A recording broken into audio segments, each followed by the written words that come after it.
There are moments in every life when silence falls over everything. You could be surrounded by people, by movement, by sound, and yet something inside of you feels still. Not in the peaceful sense, but in a hollow one. You might wake up in the morning and feel no pull toward the day. You may look around at your life, your relationships, your achievements, your routines, and ask yourself quietly, why does none of this move me anymore? What once made you smile now barely stirs your attention? What once gave you drive now feels like a memory of a dream someone else had? In that moment, the human instinct is to label this feeling as something negative. We call it depression, a slump, a spiritual drought, an identity crisis, and often we rush to fill it.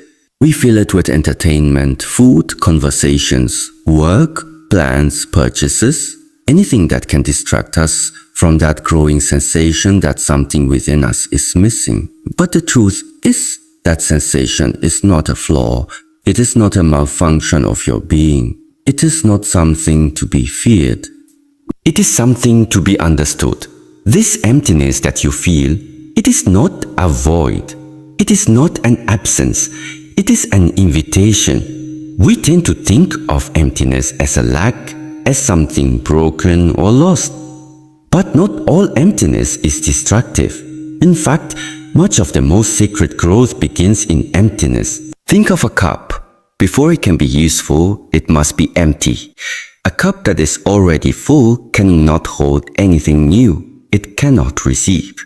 The same is true for the soul. There are periods in life where we are being emptied so that we can be refilled. Not with the same things. Not with the same ideas, habits, people, or beliefs, but with something deeper.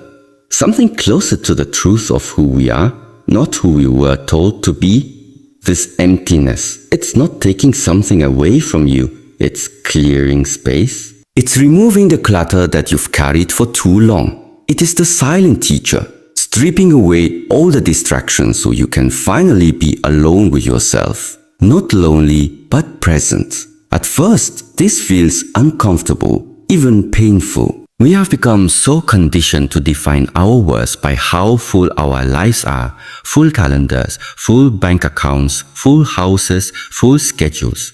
But fullness without meaning leads to a heavy spirit. Sometimes, life must take from you not to punish, but to prepare. And that preparation often comes in the form of a quiet pause, a chapter where nothing seems to happen, where everything seems blank, slow, or even meaningless. But look closely. This is the moment of transformation. Inside that pause, something sacred stirs. When you are no longer consumed with chasing, comparing, impressing, you begin to hear. The voice within you, once drowned out by noise, becomes audible again. It may whisper at first, "You've been tired for a long time." Oh, you have carried burdens that were never yours to carry. You are more than what the world has asked you to become. You begin to see how much of your life has been performed, not lived. You see how much of your identity was constructed to please others, to fit in, to survive, not to thrive. And in that realization, the emptiness you feared begins to feel different. It begins to feel sacred. Like a field cleared of weeds, ready for something new to be planted. The invitation is not loud. It does not shout. It does not demand.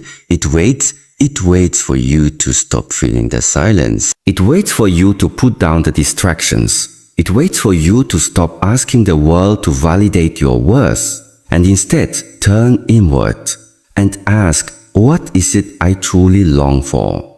Who am I without all of this noise? Many people spend their whole lives running from this question. They build lives so loud, so busy, so constant, because stillness frightens them. They fear what they might hear in the silence. They fear the truth of their own soul. But you have been given the gift of emptiness. You have been given the moment where the external world fades and the internal world opens. And the question is, will you accept the invitation? Accepting it doesn't mean you have all the answers. It doesn't mean you know what's next. It simply means you stop resisting. You sit with yourself. You breathe. You feel what arises without judgment. You look gently at the pain, the confusion, the longing. You say to yourself, this is part of me. This is allowed to exist. The mind would try to interrupt. It would say, we're wasting time. Do something. Fix this. But the soul does not need fixing. It needs seeing. And sometimes what it needs most is your willingness to be rooted as it is, without performance, without masks, without trying to be anything other than present. And when you begin to accept that emptiness is not the enemy, something changes. You begin to feel peace in moments where you once felt panic. You begin to trust that this space, though uncertain, is sacred, that it is shaping you in ways you do not yet understand. Think of nature. A tree in winter looks barren, lifeless, but underground, the roots are growing. The tree is resting. It is preparing. No one looks at a tree in winter and says it has failed. We trust that spring will come. Why do we not offer ourselves the same grace? You are allowed to have seasons where you feel less alive, where the color fades, where the energy retreats. This is not a mistake. This is part of your becoming. The emptiness is not a void. It is winter for your soul. And from it, new life will come. But only if you do not rush the process. Only if you respect the silence. Only if you honor the pause. So the next time you feel this impulse, breathe. Do not feel it. Do not run. Sit down inside it and say, welcome. What are you here to teach me? You may not hear the answer right away, but in time you will begin to notice a shift, not sudden, not dramatic, but steady. You will begin to feel drawn toward things that feel real, rather than things that feel impressive. You will seek presence over praise, connection over performance, peace over noise, and you will understand that what once felt like emptiness was never a void. It was an invitation to return to yourself, to become again, but this time consciously, authentically, silently. This is the gift of the empty soul, not its absence, but its potential. It is waiting for you. Will you answer? There comes a time in every human life when a question arises, not from the mind, but from somewhere deeper. A quiet voice asking, where am I going? And often just beneath that question is another, how did I end up here? You may look around and feel unanchored. Things once clear now feel blurred. You wake up and realize you are no longer driven by the things that used to matter. You walk through your day like someone visiting a place they used to know, everything familiar, yet nothing fully connected. Friends talk, the world moves, plans are made, and still, something inside you stands still. And in that stillness, a strange discomfort grows. You feel lost, not in a dramatic or visible way, not in the kind that makes people ask if you're okay. You function, you smile, you respond, but beneath it all is a quiet, pressing disorientation, like a compass that spins without pointing north. And when you begin to feel this way, the mind steps in with judgment. It tells you that something is wrong, that you've made a mistake, missed a turn, or failed somehow, that this uncertainty you feel is a sign of weakness, or worse, punishment. It tells you that by now you should have figured life out, that you should know what you're doing, that everyone else seems to. The mind compares, criticizes, questions, and you begin to feel shame for your own confusion. But let me offer you something different. What if feeling lost is not a failure? What if it's not the end? What if it's the beginning? We were not meant to walk through life on a straight path, never questioning, never stumbling. Growth does not happen in perfection. It happens in the breaking. It happens when we look around and realize the map we were following no longer leads where we want to go. And in that moment, when the past disappears, we begin to see clearly for the first time.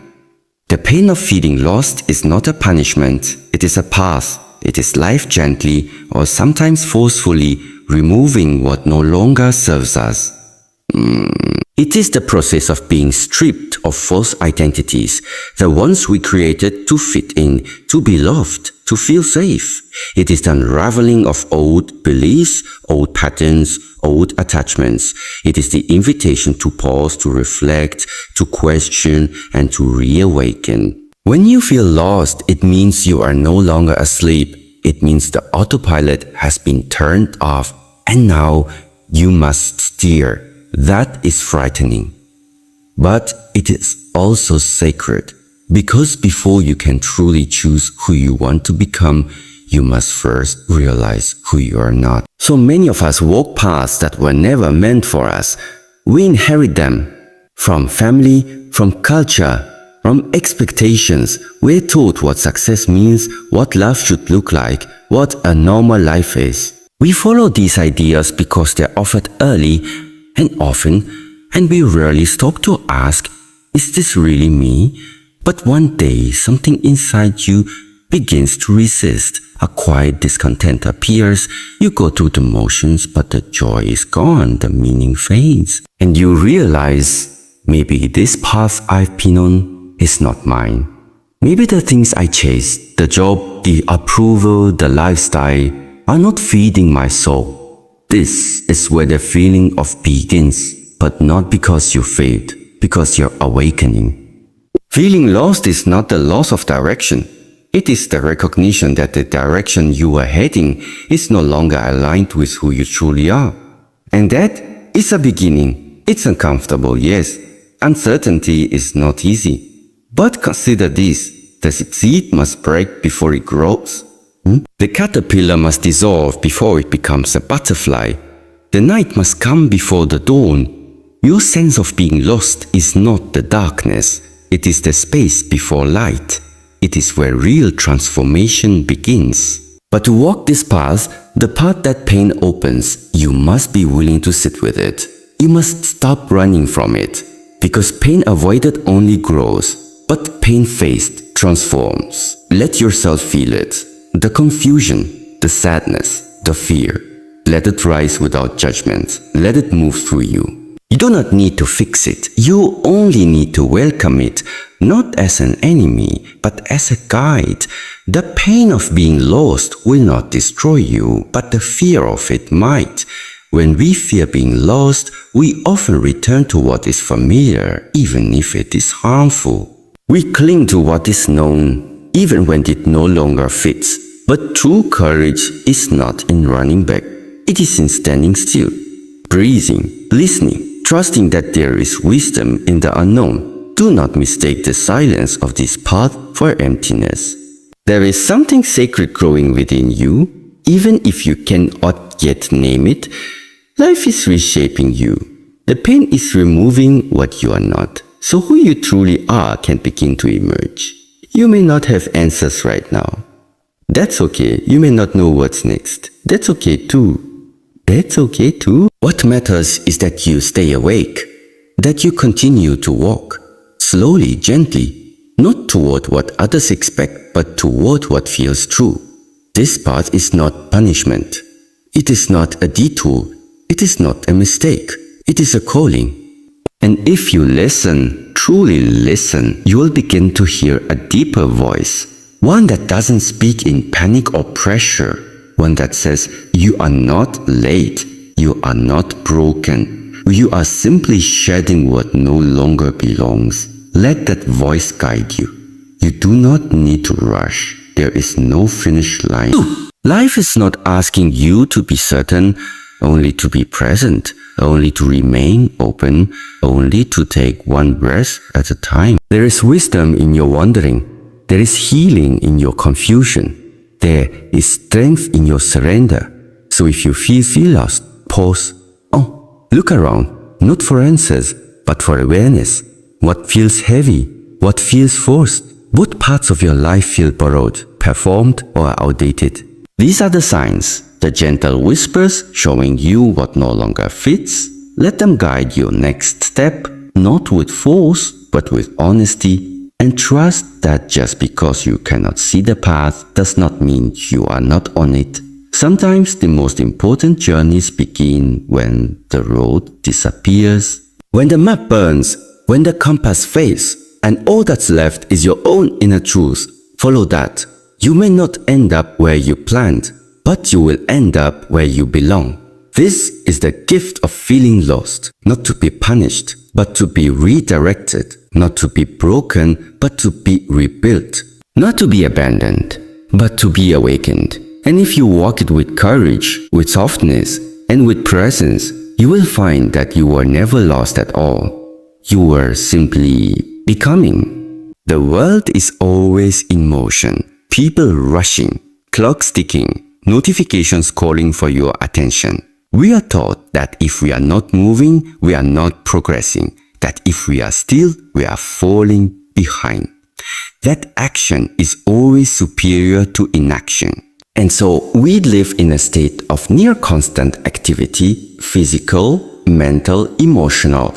We plan, we strive, we respond, we chase. We are always doing, but in this endless doing, we begin to forget how to simply be. We become so wrapped up in the idea of forward momentum that we rarely ask, where is this movement actually taking me? Am I moving because I am aligned or because I am afraid to be still? Stillness is misunderstood. To many, it feels like a pause, an interruption, a threat to productivity. But stillness is not the opposite of progress. It is the root of it. Imagine a body of water. When the surface is disturbed with wind or waves or chaos, it becomes cloudy, unclear. You cannot see through it. But when the water becomes still, clarity returns. You can see to the bottom. You can understand what lies beneath. The same is true for the mind, for the heart, for the soul. When we are always in motion, we lose connection to what we truly feel, what we truly want, and what we truly need. We begin to act out of habit, not awareness. We react rather than respond. We repeat rather than choose. Stillness invites us to step out of that cycle, to sit, to breathe, to listen. But stillness is not always comfortable. When the noise stops, what has been buried rises to the surface. Feelings we have ignored, questions we have avoided, truths we have postponed, they begin to appear. That is why so many avoid stillness, not because it is empty, but because it is honest. When you are still, you cannot run, you cannot perform, you cannot distract yourself from yourself. And this confrontation with the parts of you that have been waiting to be seen can feel overwhelming, but in truth, it is sacred. Because only through stillness can you begin to understand what lies underneath all the movement. Only through stillness can you begin to tell the difference between motion that is meaningful and motion that is meaningless. Many people are moving, but are they really going anywhere? They wake up, they rush through the day, they complete the checklist, they talk, they plan, they execute. But at the end of the day, they lie in bed with the same question echoing softly inside. Why do I still feel unfulfilled? Because motion without direction is just exhaustion. And direction without reflection is just repetition. Stillness is where direction is born. It is where you remember your why. It is where you see clearly again. When you stop moving, even for a short time, the mind has a chance to settle. The heart has a chance to speak. The body has a chance to rest. In that space, you begin to understand what is real. You begin to feel the difference between urgency and importance, between what demands your attention and what actually deserves it. You begin to see how much of your day is spent chasing approval, ticking boxes, keeping up with expectations that were never truly yours. Stillness breaks the trance. It is not about doing nothing. It is about doing what is essential and letting go of what is not. It is about presence, about depth, about awareness. When you are still, you begin to witness your life as it is, not as the mind constantly interprets it. And that witnessing is powerful. You begin to notice how often your actions are driven by fear of missing out, fear of judgment, fear of falling behind. You see how often you say yes when you mean no, how often you agree when you disagree, how often you sacrifice your peace to maintain the illusion of progress. Stillness teaches you to stop betraying yourself. It gives you the space to ask, is this truly for me? Or does this bring me peace or just distraction? Am I living or am I performing? These questions do not always have quick answers, but stillness is not about answers. It is about space. The kind of space where insight can arise on its own without being forced. You begin to hear a quieter voice, the one beneath the noise. The voice that doesn't shout, but waits. It waits for you to slow down long enough to hear it. It says, you are enough even when you're not producing. You are allowed to rest. You are not defined by your speed. And slowly, something shifts. You stop measuring your worth by how much you do. You begin to value how deeply you live. You start to say no without guilt. You begin to recognize that rushing is not the same as purpose. That busyness is not the same as meaning. That stillness is not the absence of life. It is the presence of awareness. Some of the greatest teachings come in silence, not through words, not through achievements, not through validation, but through quiet, consistent